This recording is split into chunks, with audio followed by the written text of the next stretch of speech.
ce culte du 28 juin. Nous sommes dans la joie de pouvoir nous retrouver ce dimanche matin. Nous voulons commencer ce moment avec ce texte dans le livre des Hébreux. Au chapitre 11, le verset 6 dit « Or, sans la foi, il est impossible de lui être agréable, car il faut que celui qui s'approche de Dieu croit que Dieu existe et qu'il est le rémunérateur de ceux qui le cherchent. » Il est le rémunérateur de ceux qui le cherchent. Ce matin, nous venons dans la présence de Dieu, assoiffés de lui. Nous cherchons sa face. Nous avons entendu parler de lui et ce matin, nous voulons le rencontrer. Je viens dans ta présence, mon cœur passionné de toi. Je m'attends à toi. Je m'attends à toi. On va fredonner ces paroles. Je viens dans ta présence, mon cœur assoiffé de toi. Je m'attends à toi. Je m'attends à toi. Oui, je m'attends à toi. Je m'attends à toi. Je viens dans ta présence. Je viens dans ta présence. Mon cœur assoiffé. Mon cœur assoiffé de toi. Je m'attends à toi. Je m'attends à toi. Ce matin, nous attendons à toi, Seigneur. Je m'attends à toi. Je viens dans ta présence. Je viens dans ta présence. Dans ta présence. Mon cœur assoiffé de toi. Je m'attends à toi. Je m'attends à toi. Je m'attends à toi.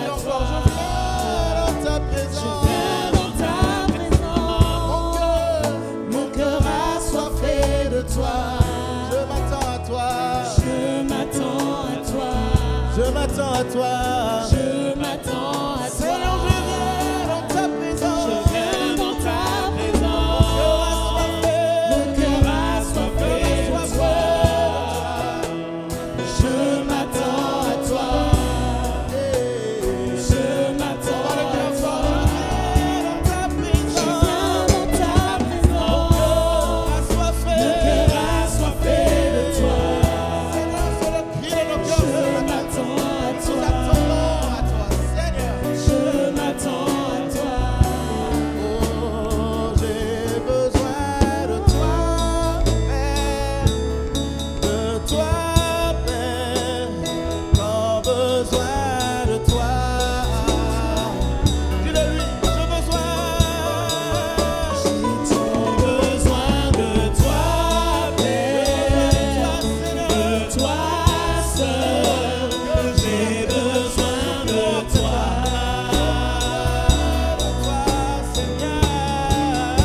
J'ai tant besoin de toi, Père, de toi seul. J'ai besoin de toi.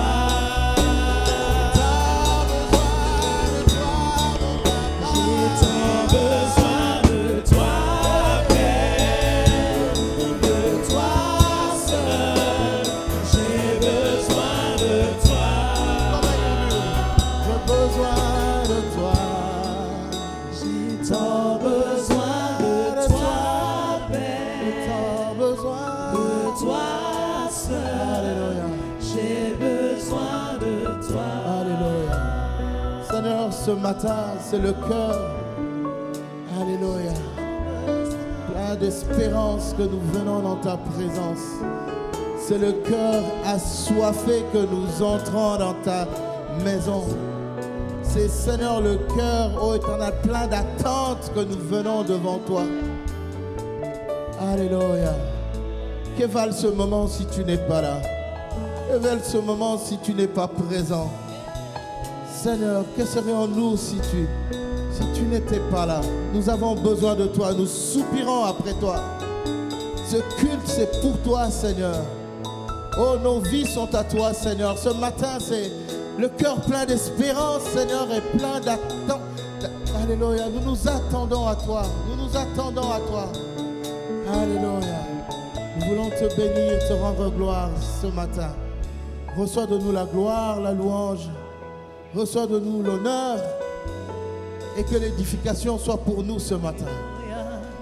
Nous avons ainsi prié dans le nom puissant de Jésus. Amen. Amen.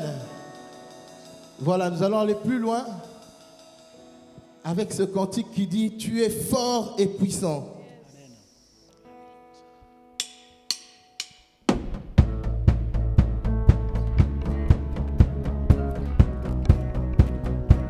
Tapez dans les mains.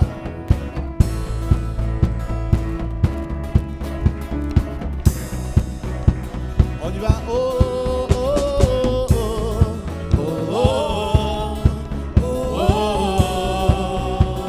yeah. Oh, oh, oh, oh, oh, yeah.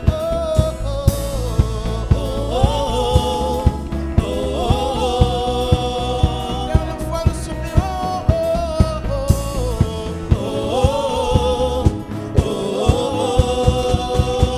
Dieu, tu es ma force et mon chant. Dieu, tu es ma force et mon chant. Chaque jour je me confie en toi. Tout puissant, mon sauveur règne aux cieux. Dieu, tu es ma force et mon appui. Dieu, tu es ma force, mon appui. La forteresse où je me réfugie. Le rocher qui protège ma vie. Malgré les ténèbres et les dangers qui m'entourent, je lève les yeux pour accueillir ton secours. Je ne craindrai pas si tu veilles sur moi. Je suis venu pour te rencontrer, pour proclamer que tu es fort et puissant. Nul ne peut te résister. Sois glorifié. Dieu, tu es fort et puissant. Rien n'est impossible à toi, ô roi des rois. Dieu, tu es fort et puissant. Au-dessus de tous les noms, nous déclarons que tu es fort et puissant. Oh, oh, oh, oh, oh. Tu es fort et puissant. Oh, oh, oh, oh, oh. Tu es fort et puissant. Oh, oh, oh, oh, oh. Dieu, tu es mon chant. Dieu, tu es ma force et mon chant, mon bouclier et mon libérateur. Souverain, mon sauveur règne aux cieux. Tu es mon appui, Seigneur. Dieu, tu es ma force, mon appui, mon réconfort et mon plus tendre ami. Un rempart devant mes ennemis. Malgré les ténèbres et les dangers qui m'entourent, j'élève la voix pour affirmer ton amour. Je ne craindrai pas si tu es près de moi. Je suis venu pour te rencontrer, pour proclamer que tu es fort et puissant. Nul ne peut te résister. Sois glorifié. Dieu, tu es fort et puissant. Rien n'est impossible à toi, ô roi des rois. Dieu, tu es fort et puissant. Au-dessus de tous les noms, nous déclarons que tu es fort et puissant. Oh, oh, oh, oh, oh. Tu es fort et puissant. Oh, oh, oh, oh, oh.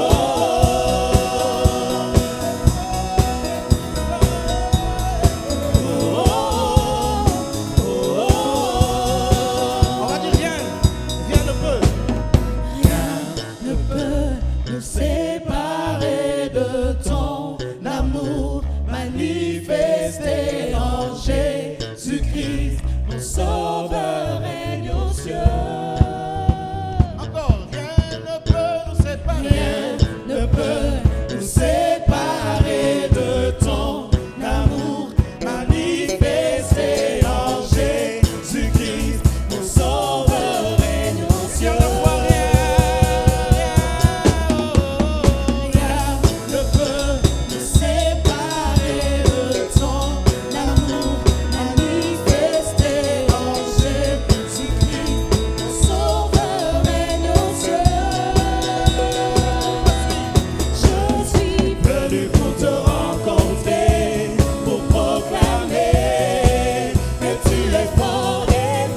Alléluia. Tu es fort et puissant, nous le déclarons ce matin. Dans nos vies, tu es fort et puissant. Alléluia. Peu importe où je me trouve, je sais que tu es fort et puissant. Et ce matin, nous venons te rencontrer. Nous venons rencontrer le fort, le tout-puissant. Alléluia. Alléluia. Dieu est puissant. Alléluia. Le tout-puissant. Nous voulons déclarer que Dieu est puissant. Il est le tout-puissant.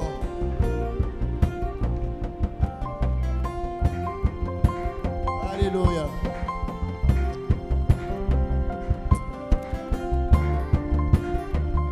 Tous ensemble, Dieu est puissant. Dieu est puissant, il est juste et grand, il peut tout accomplir, plus grand que nos pensées, plus grand que nos désirs. Il a fait de grandes choses. Il a fait de grandes choses. Élevé. Il a vaincu la mort. Lui, il vit. Mon Dieu est puissant. En son nom, j'ai la victoire. Le Seigneur, mon Dieu est puissant.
déclarer, le Seigneur est avec nous. Nous combattons dans la victoire. Mon frère, ma soeur, si tu es dans un combat, maintenant déclare-le. Tu combats dans la victoire. Il a vaincu pour toi. Il a vaincu la mort. Déclare-le ce matin. Je combats dans la victoire. Il est vivant. Il est ressuscité. Il règne. Il domine. Il domine sur, alléluia, sur ceux qui, alléluia, sur ceux qui, alléluia, sur ceux qui me combattent maintenant. Il domine, il règne. Je combats dans la victoire. Déclare-le avec moi. Je combats dans la victoire. Il a vaincu la mort. Rien ne peut lui résister. Qui peut résister? Qui peut, alléluia, qui peut combattre le Seigneur? Si le Seigneur est pour moi, qui sera contre moi? Déclare-le ce matin. Je combats dans la victoire. Mon Seigneur Jésus a vaincu. Il a vaincu. Il a vaincu. Il a vaincu. Il a vaincu. Alléluia. Alléluia. Alléluia. Alléluia. Alléluia.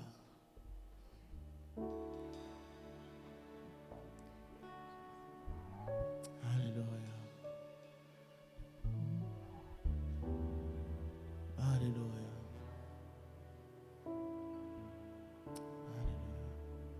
Que ta gloire descende et envahisse ce lieu.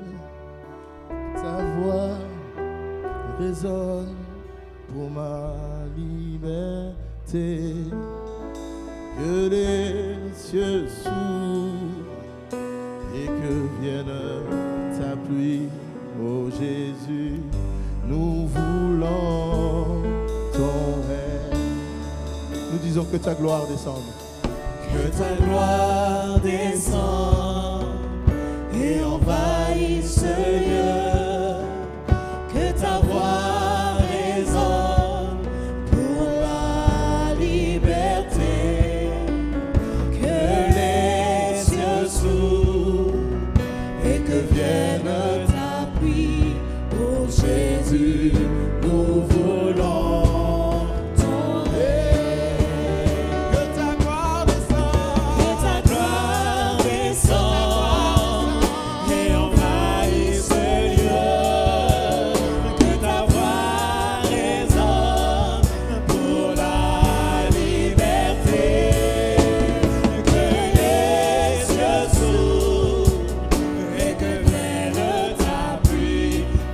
Jésus, nous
désirons ton règne.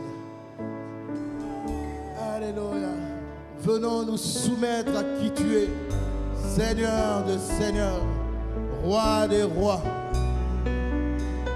Nous approchons de toi avec cette sainte réalisation.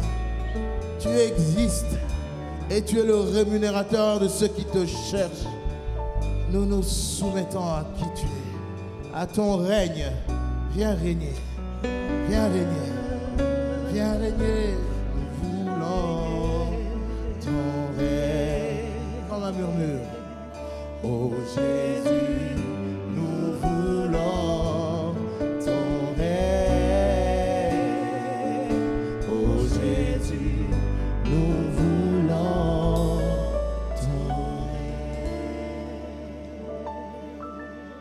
Je t'adore, je t'adore, je t'adore. Seigneur, je t'adore, et je t'adore, je t'adore, je t'adore. Seigneur, je t'adore, je t'adore, je t'adore,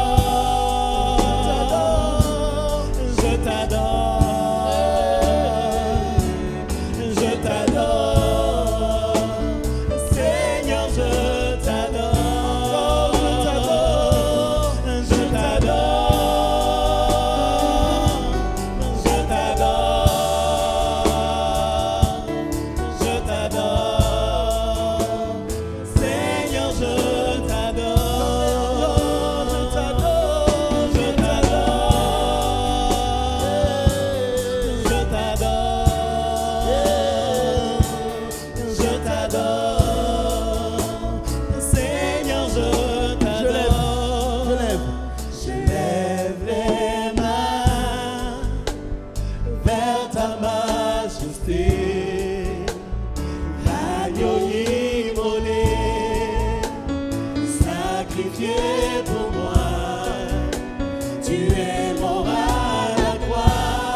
Alléluia. Seigneur, ce matin, nous voulons élever nos voix, élever nos cœurs devant toi pour te louer, pour t'adorer, Seigneur. Nous aimons quand les réalités de ton monde envahissent notre terre, Seigneur. Quand tout d'un coup, les réalités invisibles de ton monde deviennent palpables sur la terre. Nous aimons quand ta gloire commence à se manifester, Seigneur. Et ce matin, nous voulons dire, avec ceux qui nous suivent ce matin, ceux qui ont faim et soif, ceux qui ont faim et soif, que les réalités de Dieu deviennent tangibles dans leur vie. Chante ce chant. Seigneur, c'est plus qu'un des mots répétés. C'est une prière, c'est un désir. C'est l'expression de cœurs qui veulent que les réalités du ciel deviennent palpables sur la terre. Que ta voix résonne pour la liberté. Que les cieux s'ouvrent et que vienne ta pluie. Oh Jésus, nous voulons ton règne. Que ta gloire descende et envahisse ce lieu. Libère la réalité de ta présence. Pour la liberté, que les cieux s'ouvrent et que vienne ta pluie. Oh Jésus, nous voulons ton règne. Que ta gloire descende et envahisse ce lieu. Que ta gloire résonne pour la liberté. Que les cieux s'ouvrent et que vienne ta pluie. Oh Jésus, Une dernière fois, que ta gloire, Seigneur. ta gloire descende et envahisse ce lieu. Que ta voix résonne pour la liberté. Que les cieux s'ouvrent et que vienne ta pluie. Oh Jésus, nous voulons ton règne. Alléluia. Nous voulons célébrer ton nom. Seigneur, ce matin, nous voulons célébrer ton nom. Que ta gloire descende et envahisse non seulement ces lieux, mais envahisse ces maisons. Envahisse ces endroits où nous sommes suivis. Que ta gloire descende, que ta gloire envahisse. Seigneur, nous avons faim et soif. Faim et soif de voir ta gloire se manifester. D'avoir les réalités de ton ciel devenir tangibles dans notre monde, Seigneur. Libère donc ce matin, alors que nous sommes dans ta présence. Libère les réalités de ta gloire sur les vies. Alors que nous sommes en train de prier, alors que des hommes et des femmes derrière leur écran sont en train de regarder là où ils sont, Seigneur, que les réalités de ta présence, que les réalités de ton ciel soient libérées. Dans le nom de Jésus, dans le nom de Jésus, dans le nom de Jésus-Christ. Alléluia. Alléluia. Amen. Merci à tous. Merci au groupe de louanges. Bonjour à tous. Bonjour. Merci de nous accueillir chez vous pour ce dimanche du 28 juin 2020. C'est pour nous un grand honneur, une grande joie. Alors avant de commencer, juste pour annoncer qu'il va y avoir des changements très bientôt. On fait des cultes connectés. Les cultes vont rester en ligne. Mais nous allons commencer de dimanche prochain de culte en présentiel, ce qui est permis maintenant par les autorités, le déconfinement ayant pris place. Alors, les modalités pratiques pour venir, parce qu'évidemment, on ne saura pas accueillir tout le monde. Il y aura différents cultes qui seront organisés. Alors, les modalités pratiques vous seront communiquées par les différents réseaux, par Facebook et par les différents réseaux, par Internet. Si vous pensez que nous n'avons pas votre mail, n'hésitez pas à nous contacter parce on va vous montrer, vous communiquer les modalités pratiques pour assister au culte dès dimanche prochain, dimanche 5 juillet 2020. Voilà, nous allons poursuivre ce matin la série qui a commencé il y a quelques semaines, le Saint-Esprit, n'arrêtez pas le flot. On va lire ensemble dans les livres des Actes. Acte 1, à partir du verset 5 jusqu'au verset 8.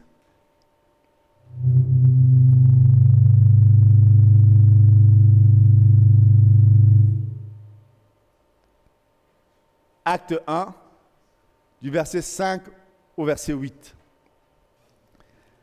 Car Jean a baptisé d'eau, mais vous, dans peu de jours, vous serez baptisés du Saint-Esprit. Alors les apôtres réunis lui demandèrent, « Seigneur, est-ce en ce temps que tu rétabliras le royaume d'Israël ?» Il leur répondit, « Ce n'est pas à vous de connaître les temps ou les moments que le Père a fixés de sa propre autorité, mais vous recevrez une puissance, le Saint-Esprit survenant sur vous, et vous serez mes témoins à Jérusalem, dans toute la Judée, dans la Samarie et jusqu'aux extrémités de la terre. Mais vous serez mes témoins, mais vous recevrez une puissance, le Saint-Esprit survenant sur vous, et vous serez mes témoins à Jérusalem, dans toute la Judée, dans la Samarie et jusqu'aux extrémités de la terre. Alors, on avait commencé en expliquant ce que le Seigneur avait fait. Il avait donné un mandat, une autorisation d'opérer, et là, il leur donnait une puissance pour accomplir ce que le Seigneur avait prévu. On l'a lu, on a vu différents sujets. La semaine passée, on a vu avec le pasteur Christian différents sujets. Alors, ce matin, on va poursuivre, et le sous-titre ce matin, c'est « Comment augmenter le flot ?» Comment augmenter le flot? Quelque part, il y en a plusieurs, on va citer juste quelques pages. Je ne pense pas pendant cette réunion faire le tour du sujet, mais on va citer juste quelque part comment augmenter le flot. Comment augmenter le flot. On avait commencé en établissant ce contraste, parce que l'Ancien Testament nous montre un contraste assez intéressant entre deux hommes, deux rois, les deux premiers rois d'Israël, entre Saül et David. Tous les deux oints par le même homme, Samuel, le faiseur de rois, la même onction qu'ils reçoivent. Mais au fur et à mesure du temps, on voit que David, après l'onction qu'il reçoit de Samuel, David se met à augmenter. Il y a des choses dans sa vie qui s'ajoutent jusqu'à devenir roi. Alors qu'avec Saül, c'est plutôt le contraire. On voit à un moment donné cet homme être oint comme roi, et puis indéniablement, d'une façon irrésistible, Saül, avec le temps, commence à perdre ce qu'il a reçu. Et jusqu'à la fin, on dit cette phrase terrible, que le Saint-Esprit se retirait de lui. Et pire encore, on dit un démon, carrément un esprit méchant, est venu le tourmenter. Pour dire, le début est bon, il commence par une onction qu'ils reçoivent tous les deux, mais la fin, c'est chacun d'entre nous qui devons l'écrire. La fin, ce qui va arriver par la suite, c'est chacun d'entre nous qui devons l'écrire. Alors ce matin, nous allons voir quelques petits points. Comment faire en sorte pour que le flot, l'onction que Dieu a mis en nous augmente. Moi, je crois réellement qu'il y a une dimension de faveur et de grâce que Dieu nous donne, mais il y a une possibilité qu'avec le temps, ce que Dieu nous a donné puisse augmenter ou puisse décroître. On voit David reçoit quelque chose et puis dans la suite de temps, il semble que David est en train d'augmenter. Alors que Saül, c'est vraiment le contraire. Lui, il est en train de décroître. Alors ce matin, mon premier point, premier point pour augmenter l'onction, augmenter, il y a plein de choses qu'on peut dire, mais moi je retiendrai sur ces 3 points ce matin. Sur mon premier point, la dépendance. Moi j'aime ça, la dépendance. La Bible dit, ne vous enivrez pas de vin, mais soyez remplis du Saint-Esprit. C'est l'apôtre Paul qui parle. Ne vous enivrez pas de vin. Et j'aime le contraste qu'il est en train de faire entre le vin, qui est une substance qui peut créer une dépendance. Et il dit, n'allez pas vers cette dépendance-là, c'est de la débauche. Mais au contraire, soyez remplis du Saint-Esprit. Soyez remplis du Saint-Esprit. Développez une autre dépendance. Il y a quelques jours, j'étais en train de repenser à cette histoire de Jacob. Jacob en train de prier. Jacob, cet homme qui a magouillé toute sa vie. Cet homme qui a fait des combines toute sa vie. Et puis, à un moment donné, après une altercation avec son beau-père, il est en train de s'enfuir avec sa famille, il retourne vers son frère Ésaü. Alors là, en plein milieu de la nuit, Jacob a peur. Jacob a peur parce qu'il avait roulé son frère quelques années auparavant. Et là, il a peur. Des années se sont passées, mais il se dit, mon frère est capable de se venger. Alors Jacob va dans la présence de Dieu, il se met à prier. Et puis il y a cette confrontation, cette histoire extraordinaire, cette confrontation qui se fait entre Jacob qui se bat avec l'ange de l'Éternel toute la nuit. Et à la fin, alors que Jacob, l'ange veut partir, l'ange de l'Éternel veut partir, Jacob lui dit, je ne te laisserai pas aller que tu m'aies béni. Et puis l'ange de l'Éternel lui dit, quel est ton nom? Et puis il lui dit, mon nom est Jacob. Et l'ange de l'Éternel l'appelle, a dit, ton nom ne sera plus Jacob, ton nom sera Israël. J'aime cette histoire parce que dans la suite des temps, on voit que les descendants d'Abraham, d'Isaac, de Jacob ne sont pas appelés les Adamites. Ils ne sont pas appelés les Isakites, ils sont appelés les Israélites. Comme pour dire que ce qui se passe à ce moment-là, alors que Jacob est dans la présence de l'ange de l'Éternel, et ce qui va être l'élément déterminant du peuple d'Israël. Des hommes et des femmes qui s'accrochent à Dieu et lui disent, Seigneur, je ne te lâcherai pas que tu m'aies béni. Des hommes et des femmes qui savent s'accrocher. Et moi, j'aime cette histoire parce qu'à un moment donné, l'ange le frappe à l'emboîture de la hanche. La hanche qui est la plus puissante articulation du corps. Et toute sa vie après, cet homme va boiter. Alors, essayez de comprendre que cet homme, il est en train de préparer la rencontre avec son propre frère qu'il avait roulé quelques années auparavant. Il avait peur que son frère se venge. Donc, il avait deux possibilités. Soit il s'enfuit, soit il se bat. Mais avec une hanche défaite, il ne pouvait faire ni l'un ni l'autre. Qu'est-ce que je veux dire? Je veux dire simplement, cet homme devenait inadéquat pour la situation qui se présentait. Mais ce qu'on lit dans cette histoire, c'est que alors qu'il vient dans la présence de Dieu, Jacob découvre, même si je suis inadéquat, j'ai absolument besoin de Dieu. Et le message qui est là-dedans, Jacob découvre en ce moment-ci, et tous ses descendants après lui vont découvrir que tu sois inadéquat ou pas, c'est la présence de Dieu qui fait la différence, c'est la présence de Dieu qui va faire la différence. Et Jacob le découvre, et les gens qui vont venir après vont devoir apprendre cela. Les descendants de Jacob vont être appelés les Israélites de ce nom que Jacob va recevoir en ce moment-là. C'est des hommes et des femmes qui savent dépendre de Dieu, J'aime cette histoire du livre que Luc raconte très bien. Luc explique à un moment donné que Jésus envoie ses disciples dans les villages. Il envoie ses disciples faire des exploits. Il envoie ses disciples guérir des malades, annoncer l'évangile. Mais il leur dit une chose, quelque chose que je n'avais jamais remarqué, si j'avais lu, mais sans vraiment m'arrêter dessus. Luc leur dit, allez-y, mais ne prenez ni argent, ni bourse, ni sandales. Allez-y comme pour dire, sans ce qu'il faut pour un voyage. Moi, je ne sais pas si vous êtes comme moi. Moi, quand je voyage, j'aime savoir où je vais. J'aime savoir dans quel hôtel je vais descendre. J'aime savoir comment je fais pour quitter l'aéroport jusqu'à l'hôtel. J'aime que tout soit préparé. Et Jésus vient dire à ses disciples, allez-y, mais ne préparez rien.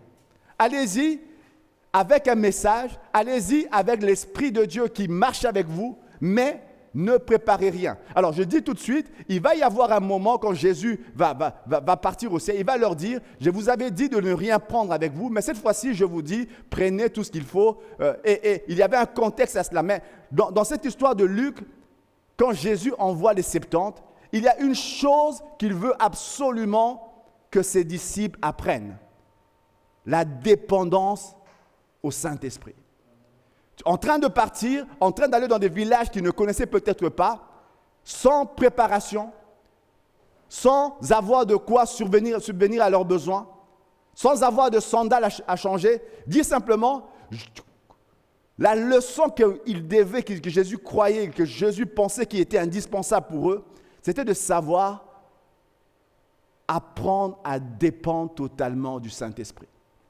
Parce que Jésus savait que les années qui allaient suivre, cette leçon qu'ils allaient apprendre allait faire toute la différence. Apprendre à dépendre du Saint-Esprit. Et moi, quand je lis ça, et je ne sais pas si vous êtes comme moi, nous, on aime bien une sécurité. J'aime bien savoir où je vais. J'aime bien, comme je l'ai dit, que tout soit préparé quand je vais quelque part. Et Jésus leur dit tout justement le contraire. Il leur dit, apprends dans cette leçon qui est là, apprends à croire que Dieu va pourvoir à tes besoins. Apprends à croire que le Seigneur est là, que le Seigneur va pourvoir au moindre de tes besoins. Que l'Esprit qui est là, et c'est une leçon qui allait être déterminante pour les années qui allaient venir. L'Église va naître sous cette conduite d'hommes et de femmes qui savaient dépendre du Saint-Esprit. Il y a un homme, je crois que c'est Billy Graham qui disait, 95% des activités de l'Église dans l'ancien temps, dans le premier siècle, dépendaient du Saint-Esprit. Alors que de notre temps, 95% des activités dans l'Église dépendent de notre savoir-faire, de notre expertise. Et ça fait toute la différence. Cela fait toute la différence. La dépendance. Je prie ce matin pour qu'il y ait des hommes et des femmes qui apprennent la dépendance. Quand tu as appris, quand tu sais, tu as besoin du Seigneur, tu pries plus. Tu n'as pas besoin qu'on te dise d'aller prier, tu pries. Quand tu sais que tu as besoin du Seigneur, tu ne cours pas derrière les choses, tu attends d'entendre Dieu. Quand tu sais que tu as besoin du Seigneur, alors je ne sais pas si vous avez déjà vu quelqu'un qui est dépendant à quelque chose, c'est quelqu'un qui est prêt à tout pour avoir cette chose-là. Si vous savez que vous êtes dépendant de Dieu, vous êtes prêt à tout pour sa présence. Vous courez après sa présence. Vous êtes comme Jacob qui s'attache à Dieu et qui lui dit « Je ne te lâcherai pas que tu m'aies béni. Je ne te lâcherai pas, tu m'aies béni. » Moi, j'aime lire les histoires d'hommes et de femmes qui ont accompli des exploits pour le Seigneur. D'hommes et de femmes qui ont fait des choses extraordinaires dans la Bible, mais aussi dans l'histoire. On voit des hommes et des femmes faire des choses extraordinaires, changer des fois des nations pour le Seigneur. Et une des choses qui les caractérisait, c'est cette dépendance à l'Esprit de Dieu, cette dépendance au Saint-Esprit. Ma prière pour chacun d'entre nous ce soir, soyons réellement des hommes de ce matin, soyons réellement des hommes et des femmes qui développions une dépendance au Saint-Esprit. Dépendance dans ses directives, dépendance dans ce que le Seigneur nous dit, dépendance dans sa présence. Des hommes et des femmes qui aiment tellement sa présence, qui disent « Seigneur, je ne m'en irai pas que tu m'aies béni. Je cherche ta présence, je veux rester là où tu es. » Rechercher la présence. Cela augmente l'onction. Il y a un frère qui disait, et moi j'aime ça, que les choses s'arrêtent là où la soif s'arrête. Lorsqu'on est dépendant, on développe une faim et une soif de Dieu. Moi j'aime, dans mon métier, il y a souvent des jeunes mamans qui appellent et elles appellent avec raison parce qu'elles sont des fois elles sont inquiètes, hein, les mamans sont inquiètes. En appelant, ils parlent de leur bébé qui a quelques mois et qui dit « Quelque chose m'inquiète, l'enfant ne se nourrit plus comme avant. L'enfant ne mange plus comme avant. » Et elles savent instinctivement que lorsque la faim ou la soif se perdent, c'est souvent un signe que quelque chose ne va pas.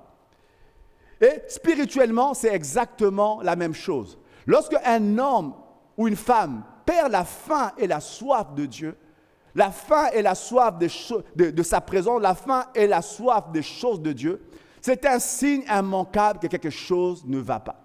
Que quelque chose est en train de prendre place, quelque chose de négatif est en train de prendre place. La dépendance. Lorsqu'on est dépendant de Dieu, on développe une faim et une soif de sa présence. Lorsqu'on est dépendant du Seigneur, on développe une faim et une soif d'être devant lui.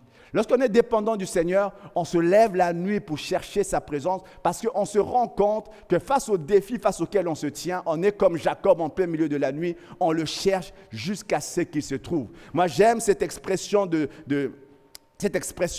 Moïse, quand Dieu lui dit « Je vais envoyer un ange avec vous », Moïse dit « Ils sont dans un désert aride, en train de vivre une situation que la plupart d'entre nous ne voudront pas que ça dure. » Moïse dit « Ne nous fais pas aller si tu ne viens toi-même avec nous. » Moïse avait découvert cette réelle dépendance à Dieu. Il dit « Seigneur, nous ne voulons pas les anges avec nous, nous voulons que ta présence soit constamment avec nous. » Je prie ce matin pour que l'Église, au 21e siècle, réapprenne ce que les autres ont connu, des hommes et des femmes qui nous ont précédés, malgré notre expertise, malgré notre savoir-faire, que nous puissions à nouveau redécouvrir ce que c'est que de dépendre totalement du Seigneur. Dépendre totalement du Seigneur. Je prie pour des hommes et des femmes qui réalisent que leur ministère, que leur vie, leur service à l'Église n'est pas le même s'ils ne dépendent pas du Seigneur.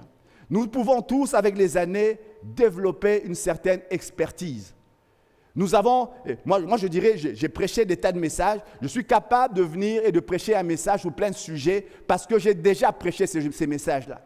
Ce qui fait la différence, ce n'est pas l'expertise des hommes, c'est la capacité d'entendre Dieu encore maintenant. Je prie pour chaque personne dans ces lieux, pour chaque personne qui m'écoute, apprenez à développer une réelle dépendance à l'Esprit de Dieu, une réelle dépendance au Saint-Esprit.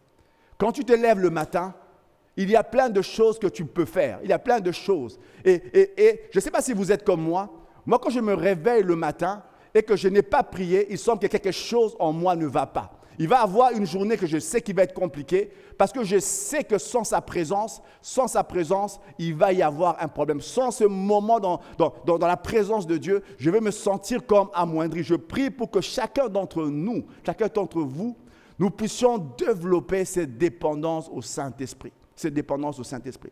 Si cela n'a jamais été le cas, apprenez à le faire. La dépendance à l'Esprit de Dieu va augmenter la part de l'onction que le Seigneur vous a donnée. Lorsque vous lisez la Bible, lorsque vous lisez ces deux hommes que j'ai cités, David comme Saül, on voit cette chose arriver. On voit ces hommes, tout d'un coup, alors qu'ils commencent carrément au même moment, un commençait à monter, l'autre commençait à descendre. Et une des choses qu'on voit dans l'histoire de David, plusieurs fois, David se retrouve face à un combat. David, le général que les femmes acclamaient. Mais plusieurs fois, on voit David demander à un sacrificateur de venir avec l'éphod ou avec l'urim et le thurim. Ce sont des objets qui permettaient de connaître la volonté de Dieu. Et à chaque fois qu'il venait, David, malgré son expertise, voulait savoir ce que Dieu demandait de faire pour le moment. David avait développé une dépendance au Saint-Esprit, une dépendance à Dieu qui a expliqué pourquoi cet homme a continué à grandir. Pourquoi cet homme a continué à grandir. Mon deuxième point ce matin, comment augmenter le flot, l'onction de Dieu dans ta vie? J'aime cette histoire. Mon deuxième point, les sacrifices. Les sacrifices. On ne va pas le lire, ça va être trop long. Dans le livre de 2 Samuel 6, je vous invite à le lire là où vous êtes, ou bien juste après ce message. Il y a une situation particulière. David finit par devenir roi. David devient roi. Et il se rend compte que l'arche de l'Alliance qui représentait la présence de Dieu à ce moment-là, l'arche de l'Alliance se trouvait dans une ville à côté. L'arche de l'Alliance avait été prise par les Philistins. Et puis Dieu avait frappé les Philistins. Ils ont fini par rendre l'arche en le poussant sur un chariot tiré par des animaux. Et là, David se rend compte qu'il a besoin de ramener l'arche de l'Alliance au cœur de la vie du peuple, au cœur de la cité. Alors David fait quelque chose, il prend comme les Philistins avaient fait, il prend des animaux neufs, il prend des animaux, il les met sur un char et il ramène l'arche. Et alors, il y avait de la joie, il y avait beaucoup d'enthousiasme à ce moment-là. Et puis l'arche, le chariot marche sur une pierre, l'arche veut tomber et un homme qui est là, qui s'appelle Uza, étend sa main pour que l'arche ne tombe pas. Mais la Bible dit qu'un homme qui n'est pas sacrificateur, il ne pouvait pas toucher l'arche de l'Alliance. Et là, à ce moment-là, cet homme tombe, cet homme meurt. Tout d'un coup, l'enthousiasme général se calme, ça se transforme en un moment de deuil. David s'en va, David est furieux, David ne comprend pas, c'était vraiment l'incompréhension. Et puis David va lire, et moi j'aime ça. David va lire, David va comprendre le protocole qui fait que la présence de Dieu, que l'arche de l'Alliance soit transportée. L'arche de l'Alliance, Dieu avait prévu des choses, c'est Moïse qui écrivait comment l'arche de l'Alliance devait être transportée. L'arche de l'Alliance nécessitait qu'il y ait des sacrificateurs qui portent l'arche. Et David a compris cela, il a pris des sacrificateurs qui portaient l'arche. Il a, à chaque 6 pas, chaque fois qu'il faisait 6 pas, David sacrifiait un animal. Et devant l'arche, David était en train de louer, David était en train d'adorer. Moi, j'aime cette image. J'aime l'Ancien Testament parce que c'est souvent des images qui montrent des réalités spirituelles. J'aimerais dire ceci. David a compris que lorsque tu veux emmener la présence de Dieu, il fallait respecter un certain protocole. Et une des choses que David a comprises, c'est que la présence de Dieu suivait le chemin de nos sacrifices. Que la présence de Dieu suivait le chemin de nos sacrifices, mais également de nos louanges. David pour amener l'arche de l'endroit où l'arche était, jusque dans la ville où David résidait, David a fait à chaque 6 pas, David sacrifiait un animal. Et lui devant, il était en train de louer, il était en train d'adorer, jusqu'à ce que l'arche arrive finalement au centre, au cœur de la cité, là où David voulait qu'elle arrive. Et ce qui a fait que l'arche est arrivée, David a respecté un certain protocole. Moi, comme je vous ai dit tout à l'heure, j'aime lire l'histoire d'hommes et de femmes d'autrefois.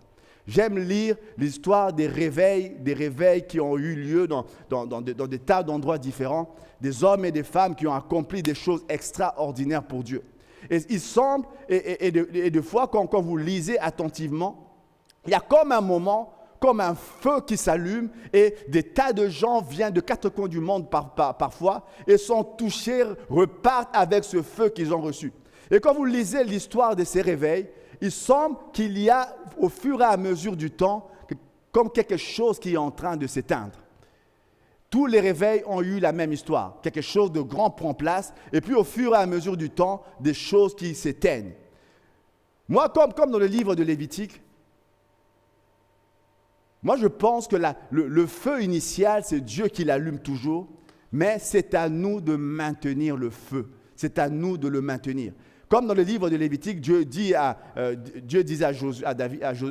Moïse, « Le feu brûlera continuellement et ne s'éteindra pas. » C'était le rôle du sacrificateur de faire en sorte que le feu continue à brûler. Et une des choses que le sacrificateur devait faire pour que le feu continue à brûler, il devait chaque matin enlever la cendre, il devait chaque matin y poser un nouveau sacrifice.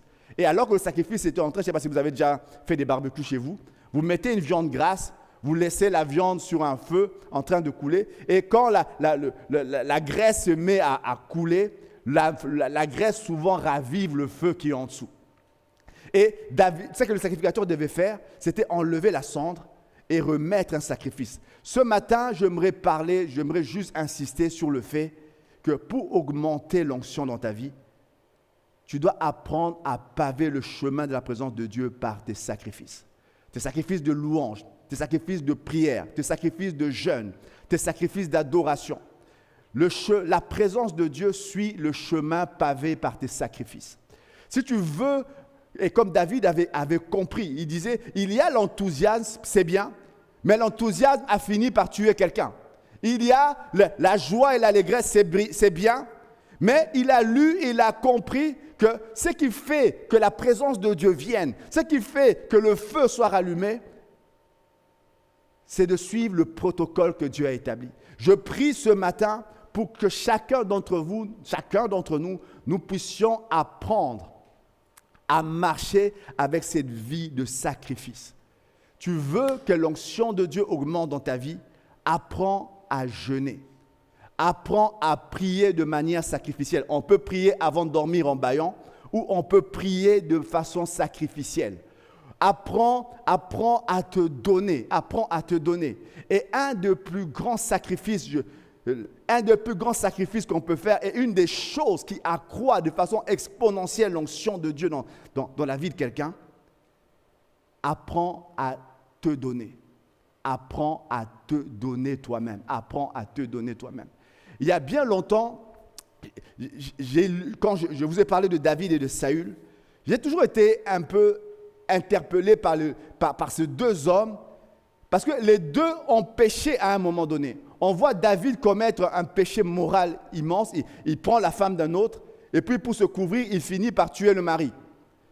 Et Saül, lui c'est différent. On le voit à un moment donné offrir un sacrifice, alors qu'il ne devait pas offrir le sacrifice. Alors, la question est de dire, moi je dirais humainement, moralement, je me dirais, mais il semble que le péché de David est plus grand. Lui, il tue quelqu'un. Alors, personne n'est là pour acquiescer avec moi, mais je suis sûr que vous êtes d'accord avec moi. Lui, il tue. On a l'impression que le péché de David, parce que le péché de Saül, il pourrait encore se repentir, mais le péché de David, le gars est mort, c'est fini. Même s'il se repent, le gars est mort. Et on voit les choses arriver, et puis on voit à un moment donné, et la différence, ce n'est pas forcément le péché, il n'y a pas de gradation dans le péché. La différence, c'est ce qui arrive lorsqu'on leur dit qu'ils ont péché. C'est ça qui fait toute la différence. On voit un David se mettre à pleurer, se mettre à demander, ne retire pas de moi. Il prie le Seigneur, il dit, Seigneur, ne retire pas de moi ton esprit. Et on voit un Saül se mettre à pleurer aussi, se mettre à demander. Mais lui, il demande que le prophète puisse l'honorer devant le peuple. Qu'est-ce qui fait la différence? Souvent, pour moi, ce qui fait la différence dans cette histoire, c'est qu'il y avait un qui avait appris à renoncer et l'autre non. Je pense, je ne sais pas si vous connaissez, alors je vais peut-être choquer quelqu'un. Il y a des hommes et des femmes qui marchent avec une onction de Dieu, mais dont la vie n'est pas totalement saine. Je ne sais pas si vous connaissez ces gens comme ça. Moi, j'en connais plein.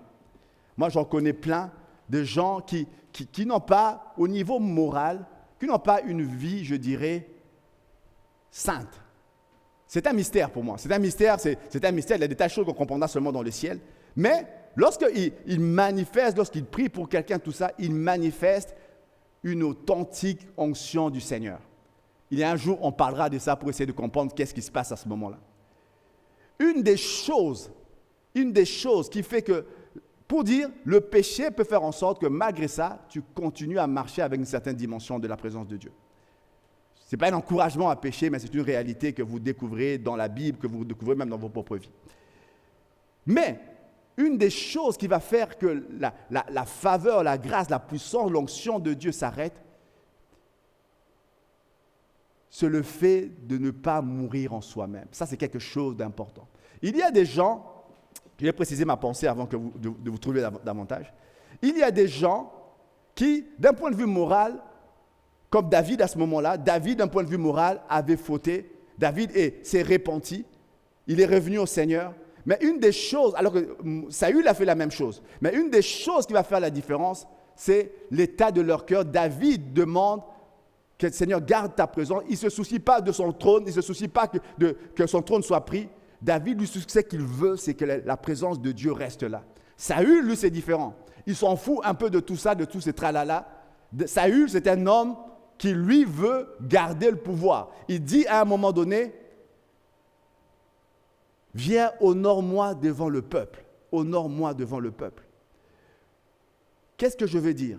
Une des choses qui permet d'augmenter l'onction dans ta vie, c'est d'apprendre à te donner toi-même, apprendre à mourir à toi-même, apprendre à renoncer à tes propres ambitions, apprendre à renoncer à ton trône, apprendre à renoncer à ce qui fait ta gloire, apprendre à renoncer à tes... Et je ne sais pas si ça vous est déjà arrivé.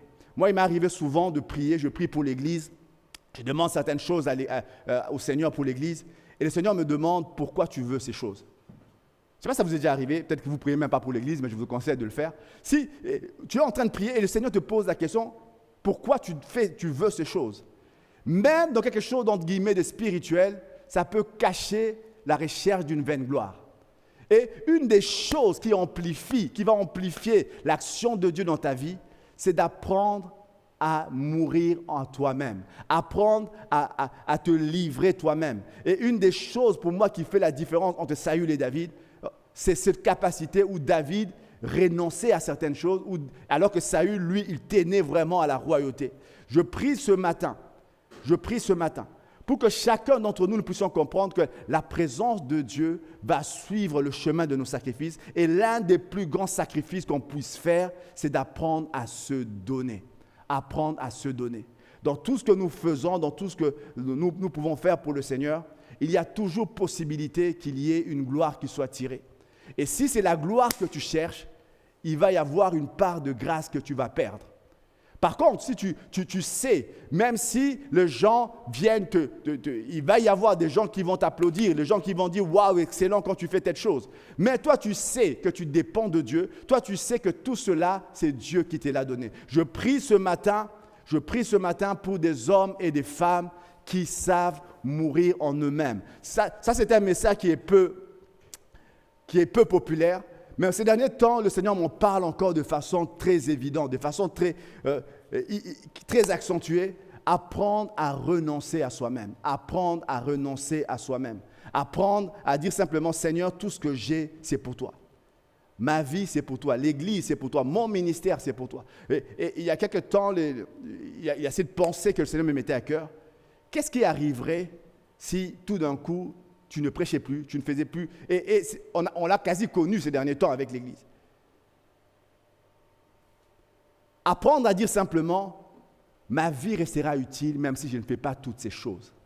Parce que simplement, je ne cours pas derrière cela, je cours derrière Dieu. Je ne cours pas derrière le fait de servir, entre guillemets, parce que ça peut devenir une espèce d'idole. Je cours derrière Dieu, je cours derrière Dieu. Moi, je prie ce matin pour des hommes et des femmes qui savent marcher dans le sacrifice. Apprendre à sacrifier, apprendre à se sacrifier soi-même. Troisième chose, quelque chose qui peut augmenter l'onction de Dieu dans ta vie. Moi, j'aime ça. Les associations. J'aurais pu parler de beaucoup de choses ce matin, mais Dieu me poussait à parler de ces choses-ci. Les associations. Jésus disait, il leur dit encore, Marc 4, 24, « Prenez garde à ce que vous entendez. Prenez garde à ce que vous entendez. Prenez garde à ce que vous entendez. » On voit dans la Bible des gens être augmentés parce qu'ils étaient en présence de certaines personnes. On voit quand Saül reçoit l'onction, la première chose que Samuel lui dit, tu trouveras une troupe de prophètes et quand tu seras avec eux, tu vas te mettre à prophétiser. Saül va et puis il voit une foule de prophètes en train de chanter, de prophétiser. Et là, dans cette atmosphère prophétique, Saül s'est mis aussi à prophétiser. Comme pour dire, il y avait là comme une atmosphère qui activait quelque chose dans le cœur de Saül, dans l'esprit de Saül. Et puis, Saül se met à manifester quelque chose de surnaturel. Et plus tard, on voit Saül, alors qu'il est loin de Dieu, alors que l'esprit de Dieu l'a quitté, alors que même, on dit, il est tourmenté par un démon, il se retrouve à nouveau dans une foule de prophètes et il se met à nouveau à prophétiser. Comme pour dire, il y a des choses de fois mystérieuses. Il se met à nouveau à prophétiser à ce moment-là. Qu'est-ce que je vais dire? Il y a des atmosphères, des associations qui vont faire que ce que Dieu a mis en toi va augmenter ou va décroître. Les gens ne sont pas neutres. Alors, mon but n'est pas de créer une suspicion, mais ce que tu vas entendre, Jésus va leur dire, prenez garde à ce que vous entendez. Ce que tu vas entendre va attirer ton attention et ton focus sur un sujet. Et puis, au fur et à mesure d'entendre certaines choses, ça va influencer tes valeurs, tes croyances. Et puis, au final, ça va modifier tes standards. Un exemple simple. Marche avec quelqu'un, sois ami, très ami, avec quelqu'un qui parle toujours des autres en termes négatifs. Tu vas être attiré par ce genre de conversation et au final, tu vas commencer à aimer ce genre de choses et ça va commencer à être ta façon de parler. Toi aussi. Qu'est-ce que je veux dire? Je veux dire simplement, les associations peuvent soit augmenter ce que Dieu a mis en toi ou baisser cela. Moi, je crois réellement qu'il y a ce qu'on appelle des compagnons de destinée. Des gens, tu les rencontres, ils te propulsent dans ce que Dieu a prévu pour toi. Ou il y a d'autres qui sont comme des freins, tu les rencontres et tu te rends compte que tu commences à perdre certaines choses que Dieu a mis en toi. Quand tu veux marcher dans quelque chose, une grâce supérieure à ce que tu as maintenant, apprends à contrôler l'environnement dans lequel tu es. Tu ne peux pas contrôler ce que les gens disent. Tu peux contrôler ce que toi tu entends, ce que toi tu laisses dire. Moi, je crois réellement qu'il y a des gens qui perdent des choses en Dieu à cause de ce qu'ils laissent, qu'ils entendent, à cause des paroles qu'ils entendent. Vous verrez, et c'est quelque chose qui m'a frappé, et je ne le dis pas parce que je suis parfait.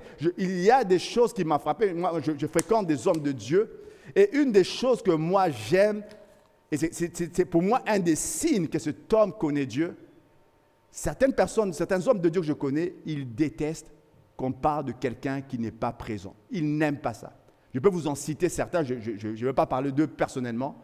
Et ça, c'est quelque chose qui m'a toujours frappé. Et j'en ai compris le principe après. Ce sont souvent des hommes, et c'est souvent des hommes d'impact. Et une des choses dont ils font attention, c'est ne jamais parler de quelqu'un qui n'est pas présent. Ni en bien, ni en mal, ils ne font jamais cela.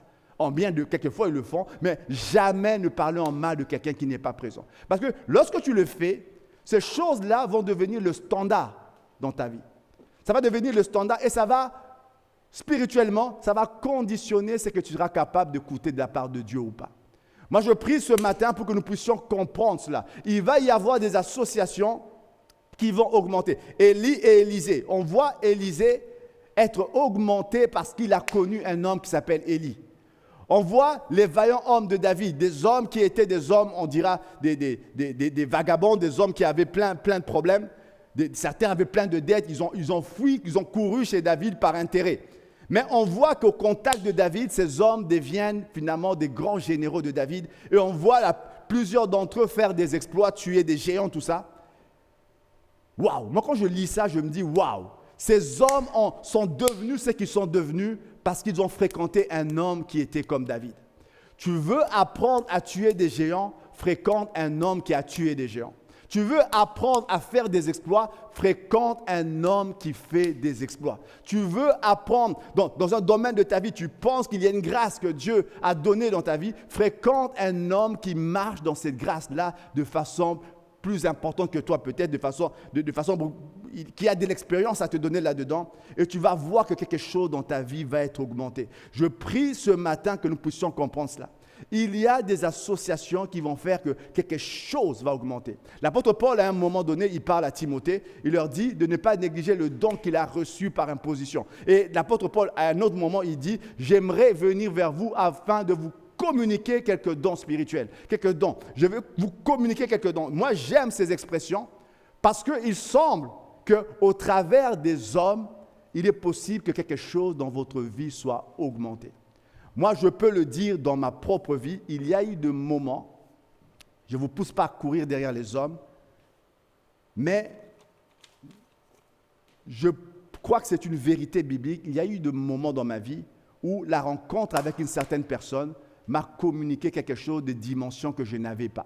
Cette rencontre a donné un plus à ma vie.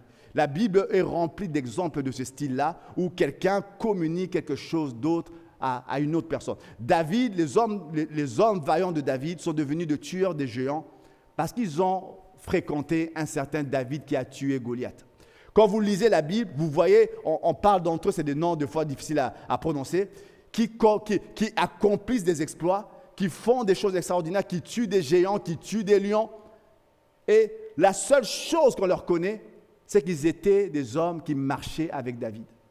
Tu veux devenir un tueur des géants, cherche un autre qui a déjà tué un géant et colle-toi à lui.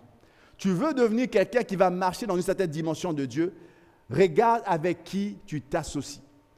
Moi, je crois que les associations peuvent augmenter ce que Dieu a mis dans ta vie ou peuvent réduire ce que Dieu a mis dans ta vie. C'est une réalité spirituelle. Tu t'associes avec des hommes qui peuvent propulser ta vie ou tu peux t'associer avec des hommes qui peuvent être un frein.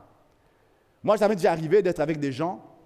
À la fin, après avoir discuté avec eux, tu as juste la conviction du Saint-Esprit que tu viens de pécher. Et ça vient plusieurs fois et là, je prends du temps pour comprendre. Et quand je finis par le comprendre, soit je leur dis, soit j'évite la compagnie de ces gens-là.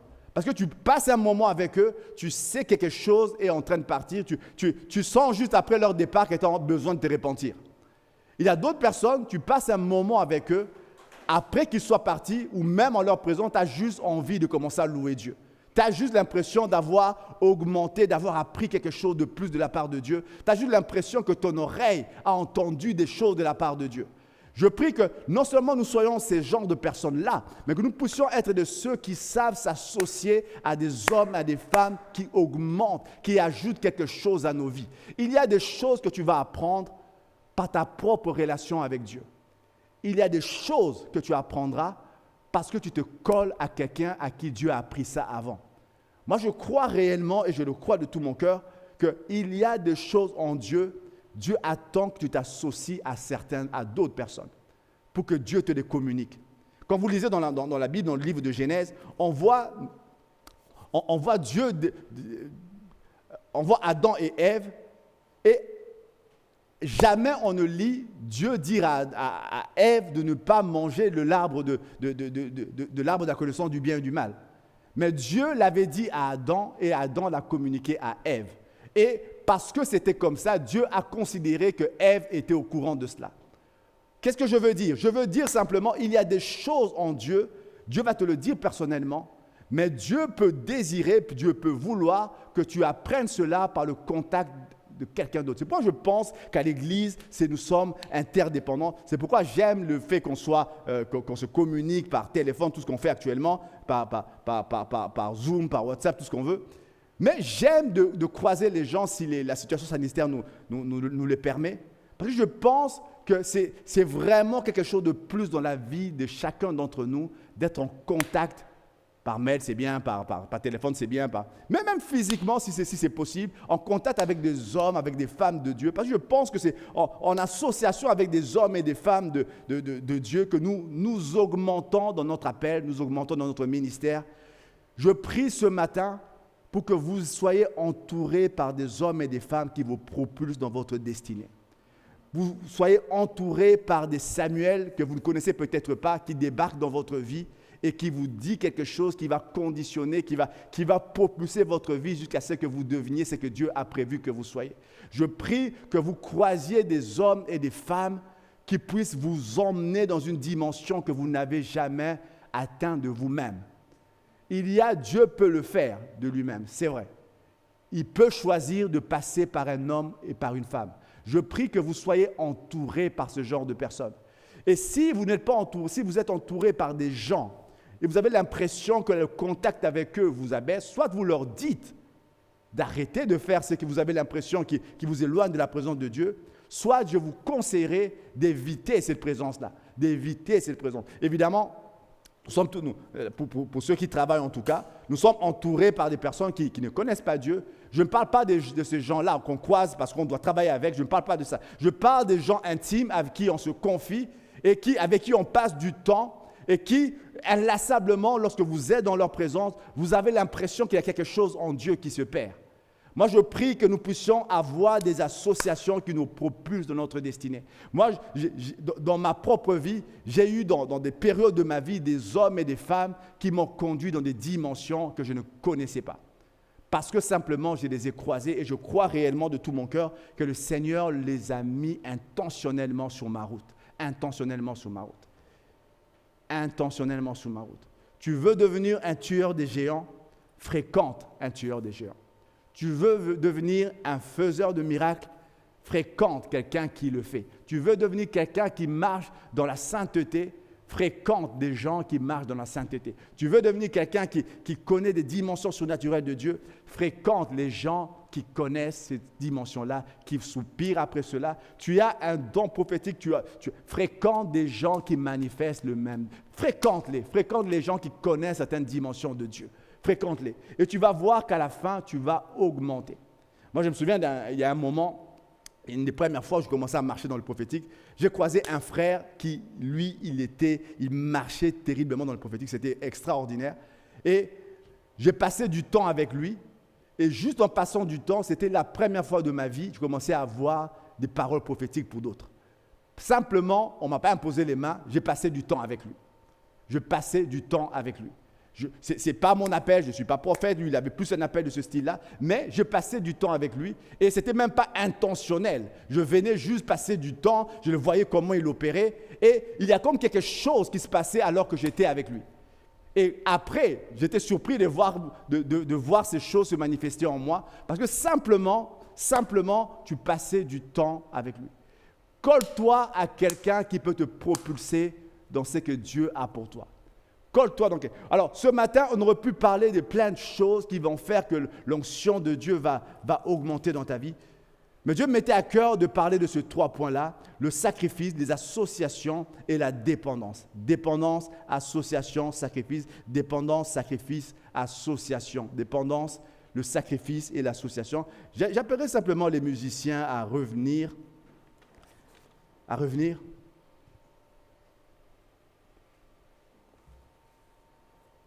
Ce matin, le sacrifice, c'est quelque chose que nous devons apprendre à faire. C'est difficile de prier pour ça maintenant.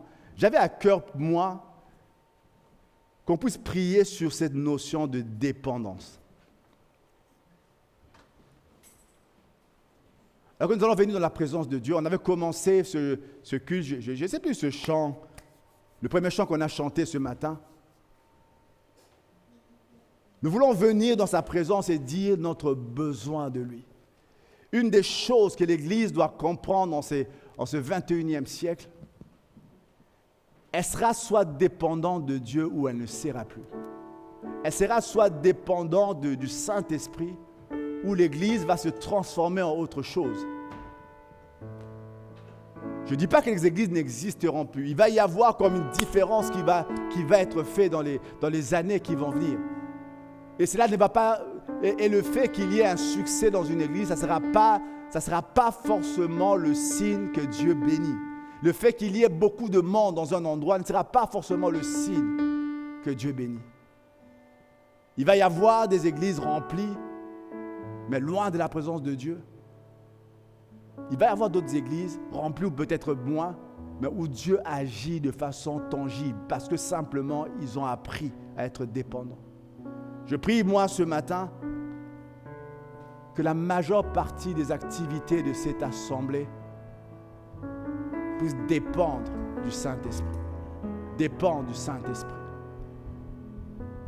Nous avons acquis une certaine façon de faire. Nous pouvons apprendre à produire des chants, des prédications, même à écrire des livres, parce que simplement nous avons appris. Nous avons une certaine expertise, une expérience là-dedans. Mais aucune de ces choses ne peut remplacer la dépendance totale du Saint-Esprit. Les descendants d'Israël, on les appelle Israël parce qu'ils tirent leur nom d'un homme qui est venu dans la présence de Dieu. Il est sorti de là totalement inadéquat aux yeux des hommes, mais dépendant totalement de Dieu. Et les générations qui ont suivi ont porté le nom de cet homme-là. Et Jésus, avant de partir, il voulait absolument que ses disciples apprennent cela. Les 70, les 70 qu'il a envoyés, il a voulu absolument qu'ils apprennent à dépendre du Saint-Esprit. À dépendre du Saint-Esprit. Je peux citer Moïse, je peux citer Josué. Je peux citer des hommes, des femmes qui à un moment donné ont dit « Seigneur, j'ai besoin que tu sois là ». Je peux citer des généraux, je peux citer Wiggersworth, je peux citer Finney, je peux citer d'autres hommes, des hommes dans la Bible ou des hommes qui nous ont précédés dans l'histoire. Des hommes qui avaient une dépendance à l'Esprit de Dieu, une dépendance à l'Esprit.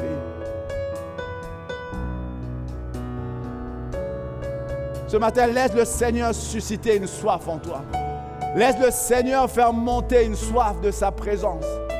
Laisse le Seigneur te faire monter une soif. On ne te dira plus, c'est le moment d'aller prier. Tu sentiras en toi une soif et tu te lèveras toi-même. Laisse le Seigneur faire réveiller en toi une soif de sa présence, une soif. Un désir ardent pour sa présence. On va chanter ce chant. Mon cœur assoiffé de toi.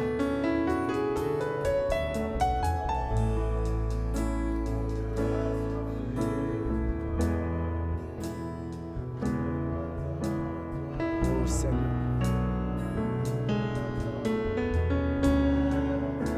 Je viens dans ta présence.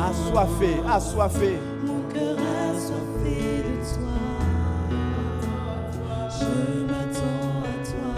Oh, Bashintako. Je m'attends à toi. Je viens dans ta présence. Ceci est une passion. Mon cœur assoiffé. Ceci est une faim et une soif, oh Seigneur. Je m'attends à toi. Ceci est une soif, Seigneur, une soif, une dépendance, Seigneur. Je viens dans ta présence. Que nous puissions dire comme Moïse, Mon cœur assoiffé. ne nous fais pas quitter ce lieu, Seigneur. Je m'attends à toi. Ne nous fais pas quitter ce lieu, Je m'attends. afin à moins que tu ne viennes toi-même. Je viens dans ta présence, le cœur assoiffé de toi. Je m'attends à toi, je m'attends à toi. Je viens dans ta présence, le cœur assoiffé de toi. Je m'attends à toi. Ouais, la soif. Je m'attends à toi. J'ai tant besoin de toi, Père, de toi seul. Ekorobo J'ai Shakakere. besoin de toi.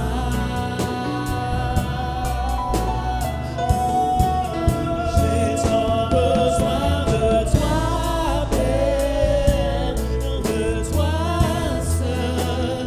J'ai besoin de toi. Oh, j'ai besoin de toi, Père. De toi, Père. De toi, Seigneur. Alléluia. J'ai besoin de toi. Ce matin, j'aimerais prier avec toi qui nous suit pour que le Seigneur augmente une faim et une soif de sa présence. Peut-être que tu es là, tu as perdu la faim et la soif de sa présence. Les circonstances, les événements ont fait que tu as perdu quelque chose de Dieu. Tu as perdu une faim, tu as perdu une soif. Il y a quelque chose en Dieu qui n'est plus là. Tu fais des choses machinalement, mais tu n'as plus cette faim et cette soif de sa présence. Les choses s'arrêtent lorsque la faim et la soif disparaissent. Le flot s'arrête lorsque la faim et la soif disparaissent. Seigneur, je prie pour un homme, je prie pour une femme ce matin. Augmente la faim, augmente la soif. Augmente la faim, augmente ce désir de plus de toi, Seigneur. Augmente ce désir de plus. Augmente ce besoin de plus, Seigneur. Je prie qu'en ce moment, que tu réveilles à nouveau cet homme, cette femme, Seigneur. Tu augmentes sa faim et sa soif de ta présence. Sa faim et sa soif de Dieu. Je prie pour un flot continu qui ne s'arrête pas sur un homme, sur une femme, Seigneur. À mesure que la faim, la soif sont augmentées, je prie qu'il y ait un flot qui descende. Au nom de Jésus. Il y a un homme, il y a une femme ce matin. Il y a quelque chose en Dieu qui était en train de disparaître. C'est le signe qu'il y a quelque chose en tout, que tu étais en train de t'éloigner. Dieu te dit ce matin, il y a une possibilité de revenir dans sa présence. Il y a une possibilité que ceux qui étaient morts reprennent vie dans sa présence. Dans le nom de Jésus. Laisse qu'il y ait comme un flot, Seigneur. Je prie pour des hommes et des femmes qui apprennent à marcher dans une vie de sacrifice. Je prie pour des hommes et des femmes qui apprennent à évoluer dans un environnement qui les propulse. Je prie pour des associations qui propulsent des hommes et des femmes dans leur destinée. Seigneur, alors que nous sommes réunis, alors que nous sommes associés, qu'il y ait des tueurs, des géants qui naissent au milieu de nous, Seigneur. Parce qu'ils se sont associés à un homme qui a tué un des géants dans sa vie. Seigneur, permets que les victoires des uns deviennent des victoires d'autres, Seigneur. Permets que les exploits des uns deviennent des exploits des autres. Permets que les guérisons des uns deviennent le pattern, le modèle de guérison pour d'autres, Seigneur. Dans le nom de Jésus, dans le nom de Jésus, dans le nom puissant de Jésus-Christ. J'ai besoin de toi.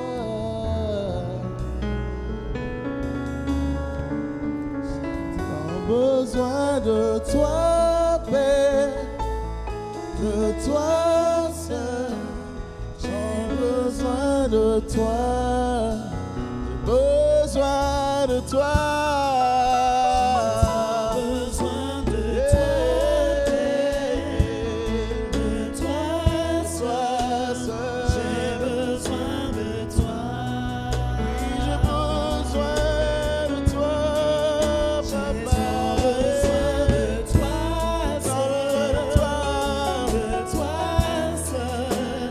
J'ai besoin de toi. Je viens dans ta présence. Oh, mon cœur assoiffé de toi. Je m'attends à toi. Je m'attends à toi. Viens dans ta présence. Le cœur assoiffé de toi. Je m'attends à toi. Je m'attends à toi. Je viens dans ta présence. Mon cœur assoiffé de toi. Je m'attends à toi. Je m'attends à toi. Alléluia. Alléluia. Nous te bénissons, Seigneur. Alléluia, nous voulons rester dépendants de toi, Seigneur. Attachés. Seigneur, assoiffés de toi nous sommes. Nous nous attendons à toi encore cette semaine. Nous bénissons, Seigneur, ô Éternel, cette parole dans chacun, Seigneur. Oh, laisse que ce flot continue. Que ce flot continue. Que ce flot continue. Nous bénissons ton nom. Nous te rendons gloire, honneur et louange. Nous t'avons ainsi prié, Seigneur, dans le nom de Jésus. Dans le nom puissant de Jésus. Et nous disons Amen. Amen. Amen. Voilà, nous arrivons à la fin de notre culte de ce matin. Que Dieu vous bénisse. Un bon dimanche. Et à très bientôt. Rendez-vous le 5 juillet. Bon dimanche.